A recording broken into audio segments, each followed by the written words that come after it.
नमः शिवाय। हरे ओम नमः शिवाय। शुभं शुभं कुरु नमः शिवाय। सच्चिदानंद रूपाय विश्वोत्पत्त्यादिहेतवे तापत्रय विनाशाय श्रीकृष्णाय वयं नमः। जय श्री कृष्ण। नमस्कार, स्वागत है आप सभी का हमारे कार्यक्रम भागवत कथा। पिछले सत्र में हमने श्रवण किया कि श्रीमद् भागवत के श्रवण से किस तरह 7 दिन में गोकर्ण जी ने भागवत की कथा धुंधुकारी को सुनाकर उसकी सदगति की, उसकी मुक्ति की। धुंधुकारी के लिए विमान आया, धुंधुकारी विमान में बैठकर भगवत धाम को चला गया। तभी जो श्रोता वहां पर और भी उपस्थित थे, सबने गोकर्ण जी से निवेदन किया, बोले प्रभु एक बात बताइए, जितनी देर बैठकर कथा धुंधुकारी ने श्रवण की उतनी ही देर हमने भी बैठकर श्रवण की। 7 दिन तक उसने सुनी, 7 दिन तक हमने भी सुनी, हमने भी एक क्षण की कथा नहीं छोड़ी। तो फिर केवल उसी के लिए विमान क्यों आया? विमान हमारे लिए क्यों नहीं आया? गोकर्ण जी ने भगवान के पार्षदों से पूछा, बोले भैया बात तो बिल्कुल सही है, भाई कथा तो यहां पर सबने सुनी है, तुम विमान लेकर केवल धुंधुकारी के लिए ही क्यों आए, सबके लिए क्यों नहीं? तो भगवान के पार्षद जो है वो बड़ी अद्भुत बात कहते हैं। श्रवणस्य विभेदेन फलभेदोऽत्र संस्थितः। भगवान के पार्षदगण कहते हैं श्रवणस्य विभेदेन फलभेदोऽत्र संस्थितः। अत्र संस्थितः फलभेदो। यहाँ पर फल का भेद इसलिए हो गया है क्योंकि लोगों के श्रवण में भेद है, इनके श्रवण करने में अंतर है। धुंधुकारी के श्रवण करने में और अन्य जो श्रोता है उनके श्रवण करने में यहाँ पर बड़ा अंतर आया है। कथा तो बहुत लोग सुनते हैं, परंतु क्या सब इसी कामना से सुनते हैं कि हमें मोक्ष की प्राप्ति हो जाए?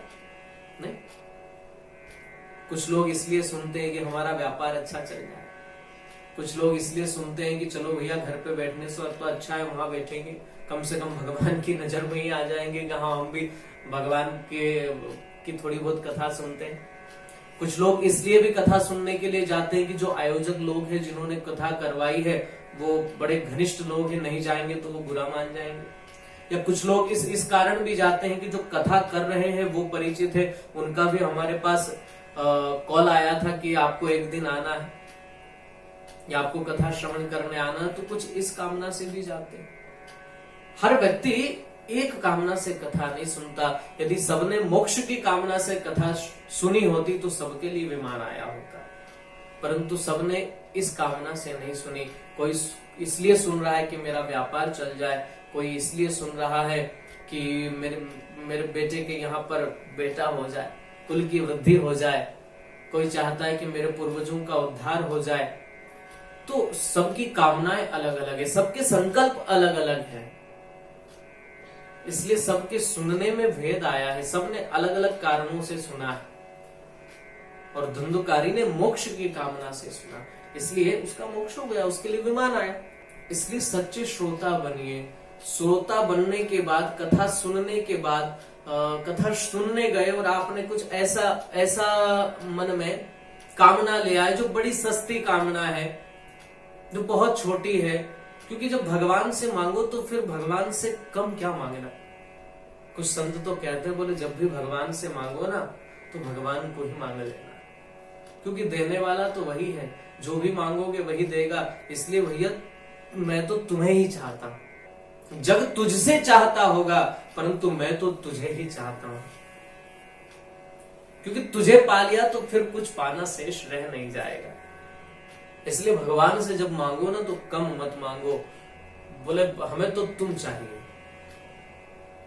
भगवान से मांगो तो भगवान से कम क्या मांगो, उन्हीं को मांगो। क्योंकि जहां हम मांगने गए वो कोई छोटी जगह नहीं है। जब भी मांगा जाता है ना, सामने वाले का स्टेटस देखकर मांगा जाता है। जो 1000 रुपए रोज कमाता है वो 10 रुपए किसी को दान देना उसके लिए बड़ी बात नहीं होती, वो दे देता है।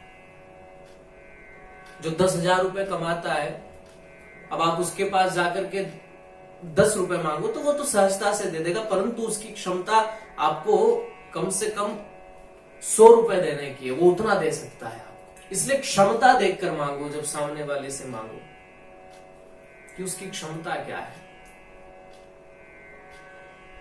और भगवान की क्षमता का तो कोई पारावार नहीं है साहब। जो भी जिसको भी कुछ मिला है वो सब उन्हीं की कृपा से मिला है।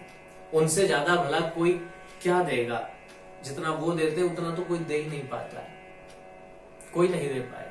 क्योंकि जो भी दे रहा है किसी को, यहां वहां आपको कहीं कुछ दान देता हुआ दिखाई पड़ रहा है, कोई सेवा करता हुआ दिखाई पड़ रहा है, उसको मिला है तभी तो वो दे रहा है ना। और जो मिला है उससे ज्यादा तो नहीं दे रहा, जो मिला है उससे ज्यादा कोई नहीं दे रहा। जब भगवान की कथा में, सत्संग में जाओ या पूजन करो, बैठकर अनुष्ठान करो, तो भगवान से संसार की छोटी मोटी वस्तुएं न मांगो। उनसे बस एक ही प्रार्थना करो, प्रभु आपको तो सब दिखाई पड़ रहा है, जैसे आपकी इच्छा। और मैं तो चाहता हूं कि आपकी कृपा बस बनी रहे, आपकी कृपा दृष्टि बनी रहे, उतना पर्याप्त है। श्रवणस्य विभेदेन फल भेदोत्र स्थितः। धुंधुकारी ने मोक्ष की कामना से एक चित्त होकर के सुनी है, इसलिए उसके लिए विमान आया। अब तो गांव वाले बड़े उदास हो गए, भैया हमको पता नहीं था, वरना हम भी एकाग्र चित्त होकर के श्रद्धा पूर्वक सुनते, हमारे लिए भी विमान आता। बड़े उदास हो गए। गोकर्ण जी ने कहा तुम चिंता मत करो, तुम अपना संकल्प मजबूत करो, तुम अपनी प्रतिज्ञा को, अपने भाव को पुष्ट करो, मैं पुनः कथा करने को तैयार हूं। और दोबारा पुनः कथा हुई, और अब की बार जितने भी लोग थे सबके लिए विमान आया। जिस प्रकार प्रभु श्री राम अयोध्या से अपनी लीला का संवरण करके जब अपने साकेत धाम को जा रहे थे, उस दिन सब अयोध्या वासियों के लिए विमान आया था। ठीक उसी तरह आज गोकर्ण जी के गांव के जितने लोग हैं, जितने श्रोता हैं, सबके लिए विमान आया है। जो दृश्य उस दिन अयोध्या में उपस्थित था, आज वही दृश्य उत्तम नगर में हो गया। गोकर्ण जी की इस तरह की भक्ति जब देखी तो महाराज साक्षात भगवान प्रकट हो गए। भगवान ने आकर के गोकर्ण जी को गले से लगा लिया। और भगवान जब प्रकट हुए तो ब्रह्मा जी प्रकट हो गए, और जहां ब्रह्मा जी प्रकट हो गए सारे देवता प्रकट हो गए। और गोकर्ण जी से कहा है, गोकर्ण तुमने तो आज अद्भुत स्थिति उपस्थित कर दी है। जो स्थिति हमने भगवान श्री राम की अयोध्या में देखी, एक भगवान के वहां पर जो दृश्य हमने देखा, आज वही दृश्य भगवान के एक भक्त ने भी उपस्थित कर दिया। धन्य हो तुम, धन्य हो। हर कोई गोकर्ण जी की प्रशंसा कर रहा है। अयोध्या वासिनः पूर्वं यथा रामेण संगता तथा कृष्णेन ते नीता गोलोकम योगी दुर्लभम। जिस तरह अयोध्या वासियों को भगवान श्री राम अपने साथ में ले गए, जिस तरह भगवान श्री कृष्ण अपने परिकर को गोलोक धाम में अपने साथ ले गए, वैसे ही तुमने भी आज गोकर्ण अपने पूरे परिकर को लेकर के तुम भगवान के धाम, भगवत धाम जा रहे हो। इसलिए तुम सा सौभाग्यशाली और दुनिया में कोई नहीं है। ऐसा कहकर श्री सूत जी महाराज कहते हैं, इतिहास मिमं पुण्यम शांडिल्योपि मुनीश्वरः पठते चित्रकूटस्थो ब्रह्मानंद परिप्लुतः। ये जो इतिहास है, जो मुझे शांडिल्य मुनि ने सुनाया था चित्रकूट पर, ब्रह्मानंद में मग्न होते हुए, वो इतिहास मैंने तुमको सुनाया। इतिहासमिमं पुण्यं शाण्डिल्योऽपि मुनीश्वरः पठते चित्रकूटस्थो ब्रह्मानंद परिप्लुतः। सूत जी कहते हैं, ऋषियों, यह जो इतिहास मैंने तुमको सुनाया है, ये शांडिल्य मुनि ने मुझे सुनाया था। चित्रकूट धाम में ब्रह्मानंद से निमग्न होकर के, ब्रह्मानंद में मग्न होकर के, और जो इसको सुनता है उसको भगवान के चरणों में प्रीति होती है। इसके बाद सप्ताह विधि भागवत कैसे करवाई जाए, किस महीने में हो और वक्ता कैसा हो, इस विषय में चर्चा की। बोले यदि भागवत की चर्चा, भागवत की कथा सकाम करवाना है आपको, भागवत से कामना की पूर्ति चाहते हैं कि भाई हमारा व्यवसाय, हमारा बिजनेस अच्छा चले। देखो भागवत जो है ना, वो कल्प वृक्ष है, उससे जो मांगता है उसको वो मिल जाता है। कोई व्यवसाय चाहता है तो भागवत वो भी प्रदान करती है। मैं कल्प वृक्ष की परिभाषा पहले भी आपको बता चुका हूँ। कल्प वृक्ष मतलब एक ऐसा वृक्ष जिसके नीचे खड़े होकर जो कल्पना की जाती है, आपकी वो कल्पित वस्तु आपके सामने उपस्थित हो जाती है। जो कल्पना करोगे वो आपको मिल जाएगा, उसे कहते हैं कल्प वृक्ष। इसलिए भागवत भी कल्प वृक्ष है, क्योंकि यहाँ जिस कामना से जो व्यक्ति आता है उसको वो वस्तुएं मिल जाती है। वो जिस कामना से आएगा वो मनोकामना उसकी पूर्ण हो जाएगी, इसलिए ये कल्प वृक्ष है।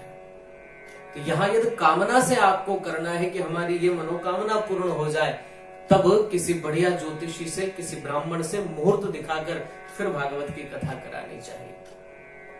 और यदि इसलिए करानी है कि भागवत कथा सुनकर के हमारे हृदय में भगवान की भक्ति बढ़े, भगवान के चरणों में हमारी प्रीति हो, हमारी मुक्ति हो जाए, हमारी सदगति हो जाए, या भागवत की कथा श्रवण करके हमें जीवन में जीवन जीने के सूत्र मिल जाए, तो फिर आपको किसी मुहूर्त को देखने की जरूरत नहीं।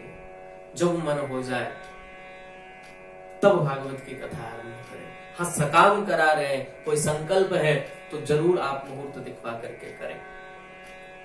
और फिर वक्ता का चयन करें। वक्ता का चयन इसमें सबसे महत्वपूर्ण कड़ी है। वक्ता कैसा हो भागवत का? आजकल वक्ताओं में बड़ा मतभेद है। आजकल लोग सही वक्ता चुन नहीं पाते, और उसके कारण जो है उन्हें जिस चीज का जो फल मिलना चाहिए वो मिल नहीं पाता। विरक्तो वैष्णवो विप्रो, ये वक्ता के लक्षण है। वेद शास्त्र विशुद्धिकृत दृष्टांत कुशलो धीरो वक्ता कार्यो नितिस्पृह। वक्ता कैसा हो? भागवत का जो वक्ता है वो विरक्त होना चाहिए। सबसे पहली शर्त यहाँ पर विरक्ति की है, वो लालच विहीन होना चाहिए। भागवत के वक्ता को लालच नहीं होना चाहिए, क्योंकि यदि लालच होगा तो उसका ध्यान जो है धन पर रहेगा, न कि कथा पर। फिर वैष्णव होना चाहिए, अर्थात भगवान का भक्त होना चाहिए, क्योंकि जो भगवान का भक्त होगा वही तो भागवत की कथा में, भगवान की कथा में डूब पाएगा, और जो खुद डूब पाएगा तभी तो औरों को डुबा पाएगा। जो खुद ही नहीं डूबा है भगवान की कथा में, भगवान की भक्ति में, वो औरों को वहां तक कैसे ले जाएगा? एक दृष्टांत मुझे याद आ रहा है स्वामी रामकृष्ण परमहंस जी के जीवन का। एक बार एक महिला उनके पास आई अपने छोटे से बालक को लेकर के, और कहती है, महाराज मेरा जो ये बालक है बड़ा शैतान है, और इसकी एक आदत बहुत खराब है, ये जो है गुड़ बहुत खाता है। स्वामी रामकृष्ण परमहंस ने थोड़ी देर विचार किया और उसके बाद कहा, एक काम करो, तुम एक सप्ताह बाद आना, तुम्हारे बच्चे को मैं समझा दूंगा। अब बड़े संत थे, ज्यादा बात तो कोई करता नहीं, तो वो महिला चली गई वहां से। फिर एक सप्ताह बाद वो पुनः आई, उसने निवेदन किया स्वामी जी मैं एक सप्ताह पहले आपके पास आई थी, तो मेरा जो बेटा ये गुड़ बहुत खाता है, आप इसे समझा दीजिए। तो ऐसा निवेदन मैंने आपसे किया था, आपने कहा एक सप्ताह बाद आना। एक सप्ताह हो गया, मैं आज फिर आई हूं आपके पास, आप इसे समझा दीजिए। स्वामी रामकृष्ण परमहंस ने उस बालक से कहा, क्योंकि वो बालक जो है उसकी महात्मा के प्रति आस्था थी, या हो सकता है भय भी हो। कई बच्चे महात्माओं से डर भी जाते हैं, ये विनोद की बात है। वैसे महात्माओं से बच्चों को कभी डराना नहीं चाहिए। तो बालक जो है उससे स्वामी जी ने कहा, बोले बेटा गुड़ खाना अच्छी बात नहीं है। वो उसके जो उसकी हानि है वो सारी चीजें बताई, क्योंकि ज्यादा मीठा खाओगे, इस तरह जो भी उनको बताना चाहिए था उन्होंने बताया। उस बच्चे को समझा दिया। उस माँ को बड़ा आश्चर्य हुआ। माँ कहने लगी, महाराज जी जब एक सप्ताह पहले में आई, बात तो 2 ही मिनट की थी, आपने ये बात उस दिन क्यों नहीं कही? आपको और कोई काम भी नहीं था? ऐसा भी नहीं था कि और भी लोग खड़े हैं जिनसे आपको मिलना है, या मुझसे महत्वपूर्ण दूसरे लोग हों या कोई जरूरी काम में आप व्यस्त हो? ऐसा उस दिन कुछ भी नहीं था। आप तो फ्री ही बैठे थे। आप उस समय ऐसी कोई व्यस्तता आपके पास नहीं थी, तो आपने उस दिन मुझे एक सप्ताह बाद आने को क्यों कहा? तो स्वामी रामकृष्ण परमहंस जो है मुस्कुरा करके कहते हैं, बोले बहन बुरा मत मानना, परंतु जिस दिन तुम अपने बच्चे की शिकायत लेकर मेरे पास आई और तुमने कहा कि गुड़ बहुत खाता है, इसे समझा दो, उस दिन तक मैं भी बहुत गुड़ खाता था। इसलिए मैं जब गुड़ खा रहा हूं तो उसको मैं कैसे मना कर सकता हूं? मैं खुद खाऊं और उसको उपदेश करूं कि न खाए, तो वो जो उपदेश है उसका प्रभाव उसके जीवन पर नहीं होगा।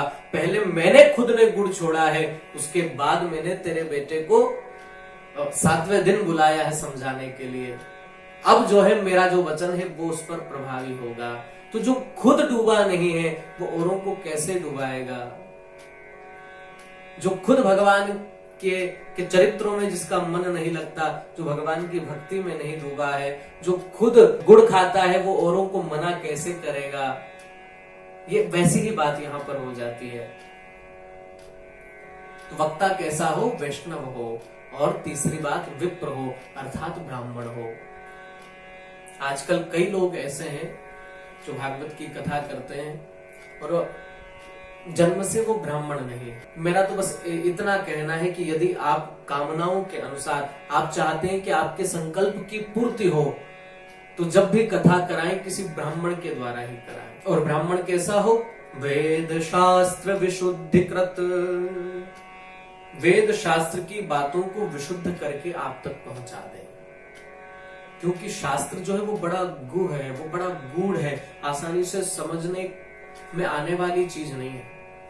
इसलिए उस कठिनतम बात को भी बड़ी आसानी से किसी लौकिक दृष्टांत में या आपके दैनिक दिनचर्या से जुड़ा हुआ कोई दृष्टांत देकर उस कठिन से कठिन अगम बात को भी बड़ी आसानी से, बड़ी सरलता से आप तक पहुंचा दे, वो वास्तविक वक्ता है।